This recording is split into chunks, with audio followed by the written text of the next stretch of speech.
Hello everyone, এই ভিডিওতে আমি আপনাকে দেখাবো কিভাবে আপনি এয়ারটেল সিমের এমবি এবং মিনিট সহজেই ট্রান্সফার করবেন অন্য একটি এয়ারটেল সিমে। তাহলে প্রথমে আপনার মোবাইলে মাই এয়ারটেল অ্যাপের প্রয়োজন হবে। যে অ্যাপটি আপনি প্লে স্টোরে গিয়ে মাই এয়ারটেল অ্যাপ লিখে সার্চ করলে পেয়ে যাবেন। অ্যাপটিকে ডাউনলোড করে আপনার এয়ারটেল সিমের নাম্বার দিয়ে লগ ইন করে নেবেন এবং পরবর্তীতে অ্যাপে প্রবেশ করলে এই ধরনের ইন্টারফেস দেখতে পারবেন। এই ধরনের ইন্টারফেসে চলে আসলে এখান থেকে একটু স্ক্রল করবেন। স্ক্রল করার পর এখানে আপনি বেশ কিছু অপশন দেখতে পারবেন, যেখান থেকে একটু সাইডে স্ক্রল করবেন এবং সাইডে স্ক্রল করলে আপনি এখানে গিফট নামে একটি অপশন রয়েছে, এটি খুঁজে বের করবেন এবং এই অপশনটিতে প্রবেশ করবেন।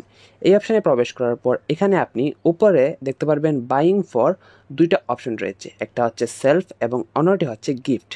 আপনি যেহেতু অন্য একজনকে পাঠাবেন বা অন্য একটি এয়ারটেল সিমে পাঠাবেন, সেক্ষেত্রে কিন্তু এটা প্রায় গিফটের মতো, যে কারণে আপনি গিফটে ক্লিক করবেন।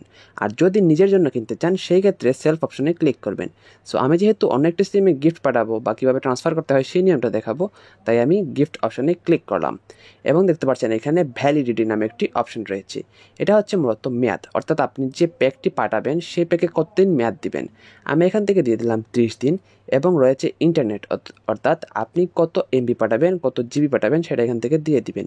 তো আমি এখান থেকে 40 জিবি দিয়ে দিলাম এবং দেখতে পাচ্ছেন এখানে মিনিট, এবং এখানে আপনি মিনিটও দিবেন কত মিনিট আপনি পাঠাতে চাচ্ছেন। এবং আপনি যদি চান যে শুধুমাত্র মিনিট পাঠাবেন, এমবি পাঠাবেন না, সেক্ষেত্রে এমবিটা একদম 0 করে দিবেন, তাহলেই হলো। আবার যদি চান শুধুমাত্র ডাটা পাঠাবেন, অর্থাৎ এমবি পাঠাবেন, মিনিট পাঠাবেন না, সেক্ষেত্রে মিনিটটা 0 করে দিবেন, তাহলে কিন্তু হবে। আপনি এমবি মিনিটের পাশাপাশি এসএমএসও পাঠাতে পারবেন। সো এভাবে আপনি আপনার ইচ্ছে মতো একটা প্যাকেজ বানিয়ে নেবেন। বানিয়ে নেওয়ার পর এখান থেকে দেখতে পারবেন বাই প্ল্যান নামে একটি অপশন রয়েছে, এই অপশানে ক্লিক করবেন। তবে এই অপশানে ক্লিক করার আগে নিচে দেখতে পারবেন প্ল্যান প্রাইস। এখানে কিন্তু একটা অ্যামাউন্ট লেখা থাকবে, যেই অ্যামাউন্টটা আপনার ব্যালেন্স থেকে কাটা হবে। অর্থাৎ আপনি যদি এয়ারটেল সিম থেকে এয়ারটেল সিমে এমবি এবং মিনিট বা এসএমএস পাঠাতে চান, সেই ক্ষেত্রে কিন্তু আপনার এয়ারটেল সিমে থাকা এমবি বা মিনিট আপনি পাঠাতে পারবেন না। আপনি আপনার এয়ারটেল সিম থেকে পাঠাবেন, কিন্তু আপনার এয়ারটেল সিমের থেকে টাকা কাটবে। আপনার এয়ারটেল সিমে যদি এমবি বা মিনিট থাকে এবং আপনি চান সেটাকে ট্রান্সফার করবেন, সেটা কিন্তু সম্ভব নয়। সেই নিয়মটা এখনও এয়ারটেল অপারেটর চালু করেনি। সো আমরা টাকা দিয়ে এমবি এবং মিনিট পাঠাবো অন্য একটি এয়ারটেল সিমে। তো আমি এখান থেকে বাই প্ল্যান নামে যে অপশন রয়েছে এখানে ক্লিক করলাম। দেখতে পাচ্ছেন এখানে বেশ কিছু অপশন রয়েছে। নিচে রয়েছে মোবাইল নাম্বার, এখানে আপনি যে নাম্বারে পাঠাতে যাচ্ছেন, অর্থাৎ যেই এয়ারটেল নাম্বারে পাঠাবেন সেই এয়ারটেল সিমের নাম্বারটি দিয়ে দিবেন। আমি এখানে একটি নাম্বার দিলাম। দেওয়ার পর দেখতে পাচ্ছেন রিচার্জ অনলি, এখানে কিন্তু দেখতে পারবেন হাউ উইল ইউ বাই, অর্থাৎ এখানে দেখতে পারবেন রিচার্জ অনলি। এখন যদি আপনার সিমে পর্যাপ্ত পরিমাণ টাকা না থাকে, সেই ক্ষেত্রে আপনি সরাসরি বিকাশ থেকে বা নগদ থেকে অথবা ভিসা কার্ডের মাধ্যমে পাঠাতে পারবেন।